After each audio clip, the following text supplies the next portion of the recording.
Hey everyone, it's the Diplomat, and we are on part 24 of the Chris Watts Discovery read-through. In this part, we will be going through an interview with Addie, as well as some text exchanges between Addie and Shanann and Addie and Chris. There's also a great picture of Cece in this, as well as an interview with McKenna. Okay, so the next document is an interview by Stacey Galbraith of the Denver CBI with Addie, Shanann's friend, and this interview was on August 15th. So Addie is a good friend of Shanann, co-worker and friend. Addie spent time with Shanann in Arizona over the weekend between August 10th and August 12th. Action taken. On August 15, 2018, at 9:34 a.m., I spoke with Addie by phone. Addie met Shanann about 3 years ago through her employment with Lavelle. Shanann is part of Addie's team with her home-based business. Addie and Shanann were friends, and Shanann confided in Addie. Addie lives in Westminster, Maryland, and the two stay in touch via phone, texts, FaceTime, and social media. Addie was with Shanann in Scottsdale, Arizona for a Thrive conference over the weekend. Addie dropped Shanann and Nicole Atkinson off at the airport in Arizona at about 5:45 p.m. on August 12th. That was the last time Addie saw Shanann. The next morning, no one heard from Shanann, which was very unusual. Addie learned of this at about 12:45 hours Mountain Time. Addie described Shanann as an amazing mom, the kind that everyone wants to be. She was so on top of things and very loving. Things between Shanann and Chris seemed perfect until a few weeks ago. They had always been very happy together before a few weeks ago. They adored each other. They had great kids that were joyful, and there were no issues. Addie said that there may have been some financial things, but Shanann had been extremely successful with her home-based business. In June 2018, Shanann went to North Carolina with the girls, Bella and Celeste. While Shanann was in North Carolina, she felt that Chris was distant. He told her he did not want the baby, which Shanann was pregnant with, and he felt he and Shanann were not compatible. Chris would not give Shanann for why he started to feel this way. Shanann confided that Chris was very different the past 3 weeks. Addie reported that Shanann put a video on social media she had recorded of her telling Chris she was pregnant. Addie's husband watched it and felt that Chris was less than thrilled of the news given Chris's reaction. Addie told me that she has no doubt that Chris did this, and it was due to whatever was going on with him. Shanann told Chris that she did not feel safe with him after he told her he did not want their baby, and especially after Chris would not even hold Shanann when she was hurting from what Chris was telling her. Addie thought it was around August 8th that Shanann shared this information with her by text message. Addie described Shanann as extremely successful with her Lavelle business. She recently hit the $80K mark, and Addie estimated that Shanann was making between $80 and $100K, quote-unquote six-figure income on her own, but not including Chris's income. Addie said that Shanann would have likely been making, quote-unquote, next to nothing for the first couple of years, but this year hit the $80K mark. Income is all commission-based, but Shanann was doing very well. Addie said it is hard for her to tell really what Shanann was making. In Arizona, Shanann was, quote-unquote, a wreck. This was atypical for Shanann because to Addie, Shanann is always polished and pulled together, a quote-unquote ray of sunshine. Shanann looked broken.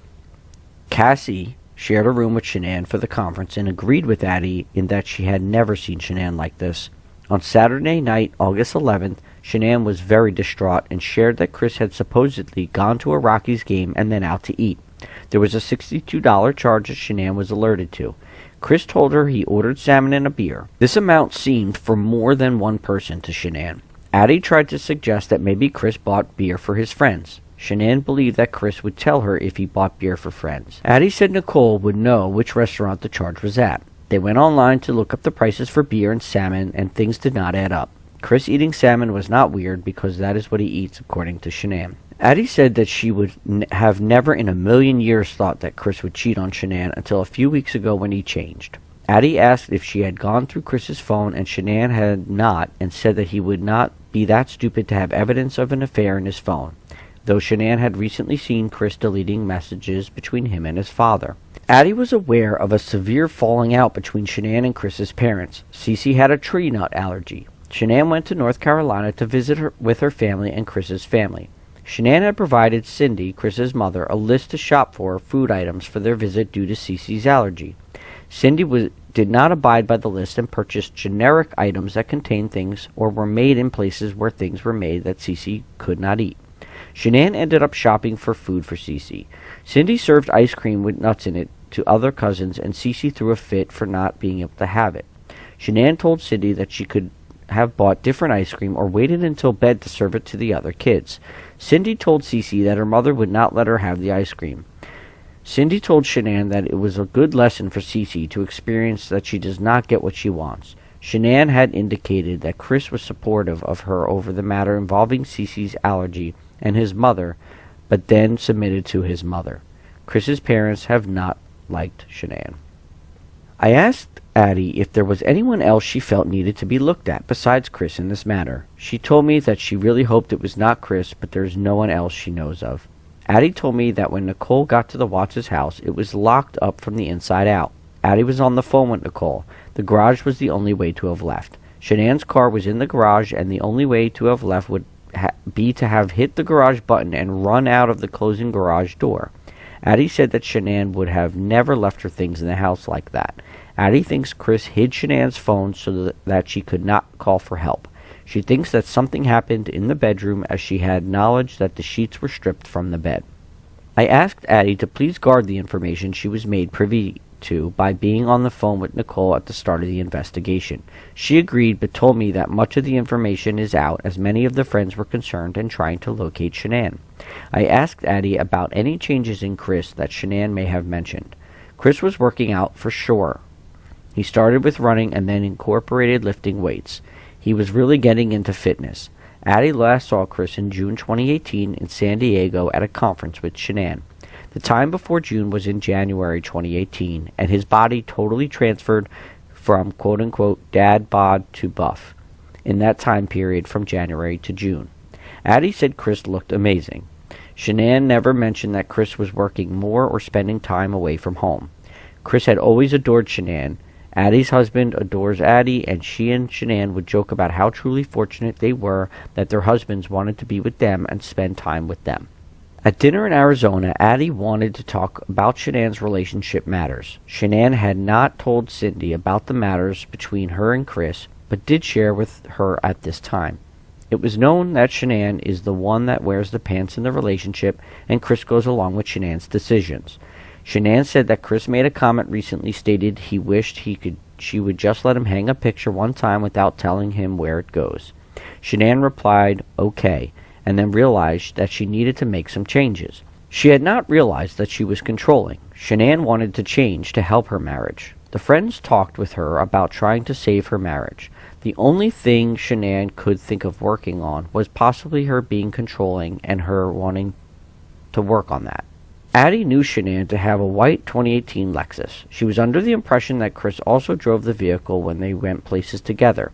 Chris also drove a dark blue work truck. Shanann never mentioned that she rode in that truck.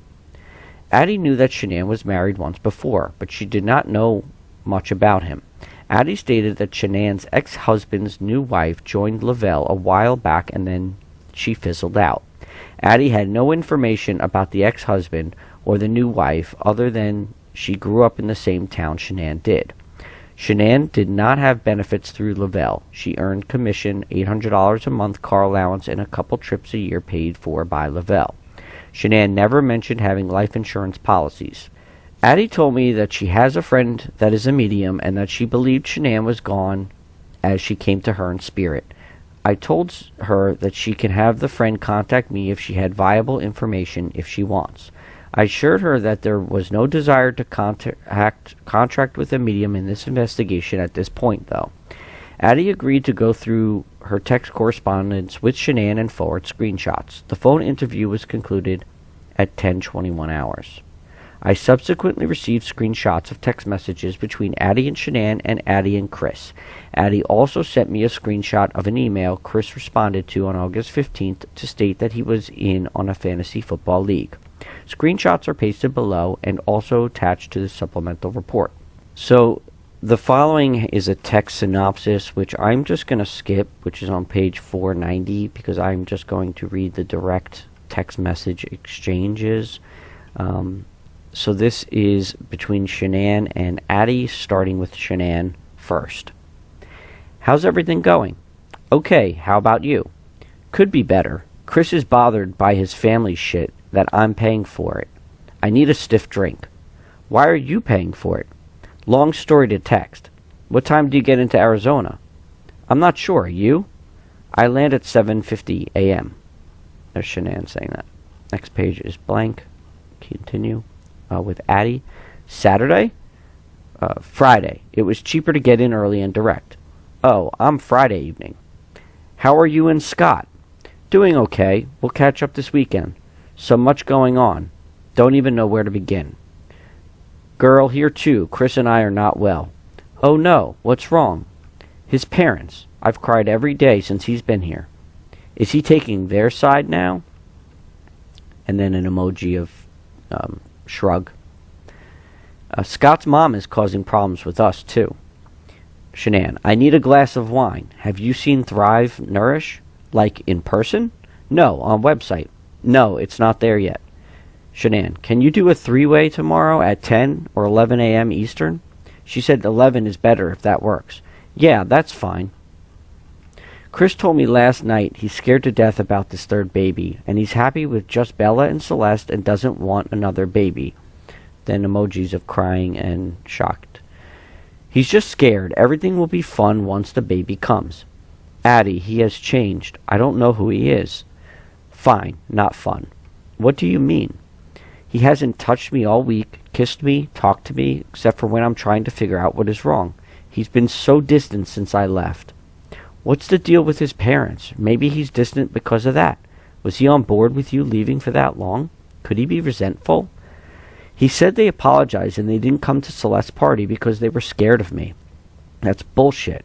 If you are sincerely sorry and love your son and grandkids, you reach out and say that. He was totally on board. We decided it together. Quality time with everyone. I'm supposed to go tomorrow for 4D ultrasound and gender reveal next Sat. I just want to cry. We've never had a problem in our relationship like this. No joke. And then caps. Never. This is total left field. He was submissive to his parents last night as usual. He hasn't asked me about how I'm feeling or the baby. I was vomiting the other day so bad and he just existed. I don't know where my head is at. I will fix it though. What he texted me. Oh, that's what Chris texted Shanann. Was, I don't know where my head is at. I will fix it though. Oh, honey, it will be okay. Just give him time. He's adjusting to the idea of a baby. He's scared. He shouldn't be doing this to you, but he's a good guy. He will fix it. What if he really doesn't love me anymore? Not possible, honey. He loves you. Tomorrow's 8 years we started dating. Could you be oversensitive? He said we are not compatible anymore. He refused to hug me after he said he will try to work it out, though. Said he thought another baby would fix his feelings. Said he refused couples counseling. What? That doesn't sound like Chris. Did he go to the appointment? Yes, but cold. Addie, I have no idea what happened. Go through his phone. Make sure there isn't some other bitch I have to kill. This is total left field. Why no to counseling? Totally is, in parentheses, out of left field. He said he's not sitting on no damn couch saying what he just said to me to no stranger. Oh, Jesus. I found some on our area, and if anything, this baby and kid deserve him to go. Is this his parents' influence? He refused to hold me, said he's not there, he can't, and then shrug emoji. I haven't slept most of the week. My eyes burn from crying so much. I canceled gender reveal. Nikki's going to tell me today. I need happy news right now. I said to him, how is this a few months? We were so intimate and what I thought, quote-unquote, in love when I left. He said he had a lot of time to think. This baby in my belly deserves his full love either way. I'm so sorry, honey.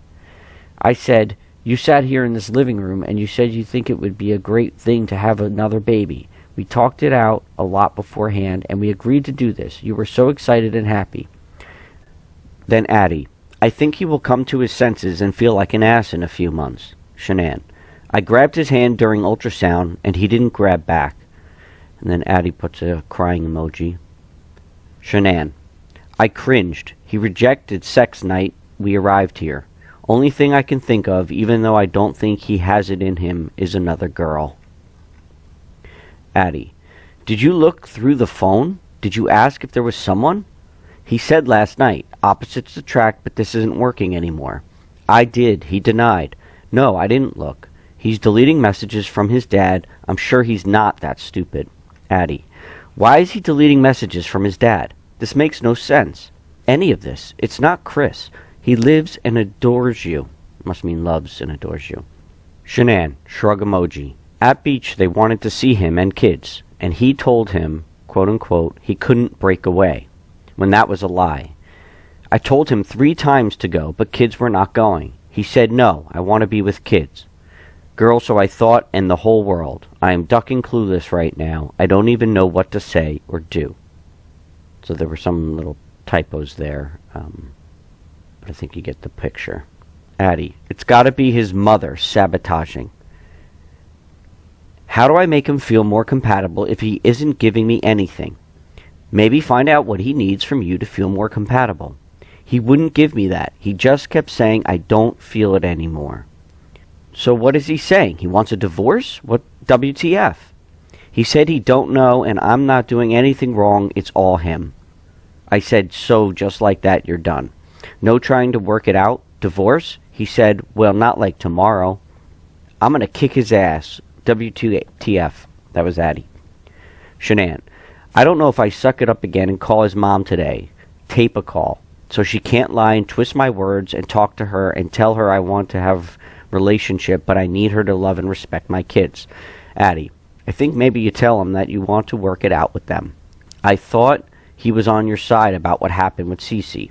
Shanann, I did last night because I thought maybe that is the only thing that happened while I was away.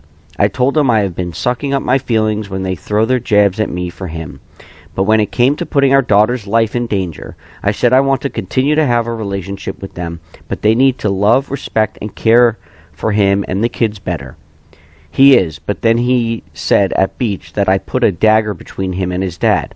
His dad is the one that didn't come to her party. He's the one that didn't make contact with his son, and he's the one that blocked us on Facebook, not me. He slept in the basement, I think, last night. It's taking everything I have to not flip on him and them, like every ounce of my body. Addie, I know, honey. It won't help, though. Call me later this morning. Try to get some rest. And then some heart and broken heart emojis. Shanann, okay, love you. Have migraine and face hurts from crying. Can't sleep. Thank you for listening. Addie, this will all be okay. Love you. And then they both do blow kisses emojis to each other. Addie, I'm so sorry. I hate seeing you go through this. Shanann, I'm excited to see you tomorrow. I need to be surrounded by happy energy. Me too. Shanann, 1 minute he agrees to go away next weekend, just the 2 of us, and then 30 minutes later he deletes his Facebook account. Addie, what the heck? Shanann, shrug quote emoji. What time do you leave Sunday? And then shake my head. I'm trying to go with the flow. He's talking and kind of being Chris. Addie, oh my God, thank God. I love you guys so much, and I know you will be okay. Shanann, but he's very distant still. Addie, having a boy is a blessing. That's really what he wanted. Shanann, tonight has been the best talk yet. Sorry, I was trying to give him full attention. He's out for some running now. And then some message from a Danielle. It has arrived. Yes, love waking up to you. Hashtag special delivery. Not sure what that is. Addie, we are here, me and Sin, heading to the restaurant now. Shanann, we are about 30 minutes behind. Fell asleep. Do you want to just get something later? No, we are starved, but we can eat after too, LOL. Sounds good. Are you coming? From Addie. No, I thought you said later. Sorry, I'm out of it. Are you okay? Oh, damn. I'm sorry. I meant we could go later too. LOL. Shanann. LOL. Yeah. Just a long 11 days of lack of sleep and stress. Things any better? Yes, going in right direction. Oh my god, yay.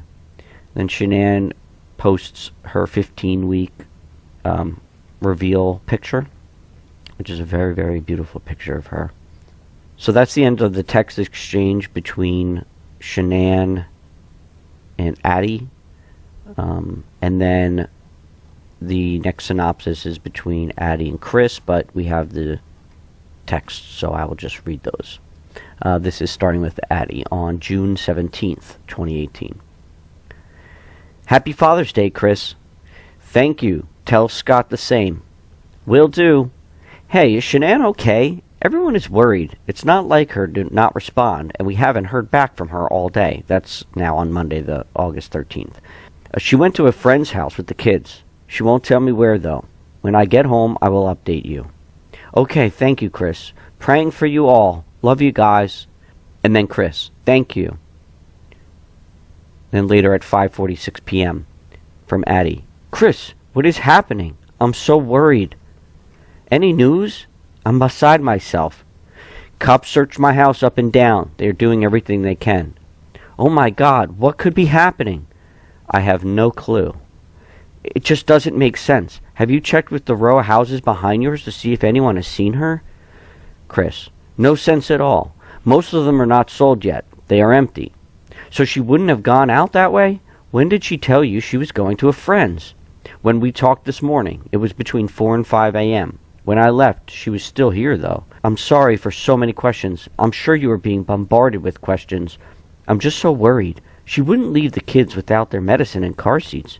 Do you guys have an alarm? It's okay. Yeah, we checked my camera and the neighbor's camera. How are you holding up? That's at 11:30 now, p.m. that Monday. Hanging in there. Some of my friends stopped by to keep me company. What about Cece's medicine? I'm worried about her. All the meds are still here. Oh, Chris, this is so scary. Cece needs that medication, doesn't she? Every day? She takes it every day, once a day. We have containers full of it downstairs, now on Tuesday morning at 8. From Addie. Chris, I think people need to be out searching. Have the police mentioned search parties? No search parties. They told me not to just go out driving because I wouldn't know what to look for. We need to start looking. Are you still thinking there's a chance that she is with the mystery friend? And do the police have the neighbor security footage? There's still a chance in my mind she's with someone I don't know of. I really hope that's the case. The police have seen all the footage from the cameras. Tuesday at 10:30 now. I'm praying so hard. Did they see anyone come get them? What about an Amber Alert for the kids? They didn't see anyone at all. They think the kids are with her, so I think it will be a missing persons report for all. Where else would the kids be if not with her? I'm not sure. I'm hoping they're all together safe. Now, still Tuesday at 11:50 a.m. We are all praying so hard that is the case. All the local hospitals have been called? Are you home by yourself? All the hospitals. My friends Nick and Amanda are en route here. Are you doing okay? The best I can be. Trying to remember to eat. Hey, did you mean to call me? It's at 1:30 on Tuesday. I will call you back, talking with the news crews. They bombarded me with all at once. I want to get everything out there. Oh, Chris, I'm so sorry. Is there anything I can do, Chris? Not right now. Dogs swept the house for cents. About time. Still Tuesday at 5 p.m. Any news? Have they said what the next steps are? They're searching. Good Morning America has contacted my sister. Oh, wow. Is she going to give an interview? They said no comment. If it's a New York number, that's them. I know you used to work out there, so you may have a few people that call you from there anyway. I can't imagine what you're going through. Stay strong. You will get through this. I will stay strong as I can. Are you a believer in prayer? Always. Okay, I thought so. We are praying over you and Shanann and the girls. Have the police offered any recent updates? News crews are doing live updates on the corner of the street. Tuesday, 9/21. Anything new, Chris? Have you heard anything? I'm talking with the FBI now. Right now? What does that mean? New development? At 2:07 a.m. Just got done with the FBI. They have the case now. And then at 7:39 a.m. Praying they're making good progress. And Chris, me too, at 9:45 a.m. Okay, so that is the end of that text exchange. And then it also reads, on August 18th, Addie shared with me that Shanann texted her screenshots of photos Chris sent to her on June 20th, 2018, which was the date of Shanann's first sonogram for Nico, which Chris missed. She said that he was running from tornadoes and that was why he missed the sonogram. Addie thought that the photos looked like the area in which the bodies of Shanann, Bella, and Cece were found and wanted to forward them. So there's some pictures here that Shanann had texted, and you'll have to come back and look at these. They're on page 524. So there's a picture here of like an open field and some trees in the back and a tornado kind of angled up and left in the sky and coming down to the ground. And then there's a second one which real dark clouds and looks to be the tornado like dispersed maybe, but very dark. Chris took these pics. These tornadoes were why he missed ultrasound. He was in field running from them. There's another picture of him driving from the car with a whole bunch of clouds and then some more with tornadoes out in the distance. And then on the next page, on August 20th, Addie texted me about an email she gained knowledge of that Chris Watts responded to on August 14th, 2018, which concerned her because he was missing his wife and children and talking with police on the matter when he responded. Chris received an email about fantasy football and was sure to respond that he was in during the time when his wife and children were missing. So here's next page is the email from Chris regarding Survivor League Week 1 picks. That was on August 14th at 6:13 p.m. Chris, I'm in. Sent from my iPhone. And this was from a Dana, so regarding, the Survivor League and so on. So she's right. It's extremely troublesome that on the day after his wife and kids are missing, he would respond that he's in on a fantasy football. Even if not that he doesn't have the time to respond, it took probably 2 seconds. It's just, if you think about yourself being in that position, you're not responding to stuff that is absolutely irrelevant. It's just not important. So attachments here. Screenshots of text between Addie and Shanann, text between Addie and Chris, screenshots of the pics from Chris to Shanann, and the email of Chris. Okay. So next, on page 529, we go into, it says initial response and interview with McKenna. So this is the babysitter. And this is from Kevin Kobach and backup Matthew Saylor. Those are the agents from CBI. Synopsis, initial response to missing persons in Frederick, Colorado, and initial interview with McKenna. And witness was Jennifer and McKenna. Jennifer is McKenna's mother. Action taken. On August 14, 2018, CBI agent Kevin Kobach responded to the FPD to assist with the missing person case. I was advised by CBI Assistant Deputy Director Dan Volz, Shanann and her two daughters, Belle and Celeste, went missing on Monday, August 13th from their home at 2825 Saratoga. A friend of Shanann stopped by the home on August 13th and could not locate Shanann or her children. The friend also knew that Shanann was approximately 15 weeks pregnant and had missed a medical appointment on August 13th at 10 a.m. Shanann's only vehicle, a white Lexus, was reportedly found inside the garage of her home. Shanann's husband, Chris, was contacted by the FPD to gain access to the home. Chris denied knowing where his family was and reported Shanann told him she was taking the kids and going to a friend's home. She did not name the friend where she may have gone. FPD requested the assistance of CBI to assist with the investigation. I arrived at the FPD and was further briefed on this case by FPD David Egan and FPD Dave Baumover. During the briefing, it was noted that Chris had reported he went to a Colorado Rockies baseball game on Saturday night. Chris reportedly hired a babysitter, McKenna, for his daughters that evening. McKenna is the 17-year-old daughter of Jeremy, who is a friend of Chris. The PD requested I contact and interview McKenna and Jeremy. On August 14th, I left a message from McKenna at approximately 16:22 hours. That's 4:22 p.m. A short time later, McKenna called me back and agreed to speak with me. As McKenna was 17 years old, I requested to speak with her father, Jeremy, and he also agreed to let me speak with McKenna. On August 14th, CBI agent Matt Saylor and I went to their residence in Erie. There, I spoke with McKenna. My interview with McKenna was audio recorded and is attached to the report. Due to an audio recording failure, approximately 5 minutes of the end of my interview with McKenna was not recorded. The remainder of the interview was recorded and should be referenced for an exact account of the interview. The following is a summary of my interview with McKenna. McKenna stated the following. Jeremy is my dad and is friends with Chris and Shanann Watts. All three previously worked at Longmont Ford. Chris was a mechanic, Jeremy worked in sales, and Shanann worked in sales. They all worked there between 2013 to 2014. Shanann is currently a promoter or advertiser for Thrive. Chris contacted Jeremy on Friday, August 10th, and asked if I would be available to babysit his daughters on Saturday evening. McKenna agreed to watch Belle and Celeste from 4:30 to 10 on Saturday, August 11th. McKenna had never babysat for the Watts prior to August 11th.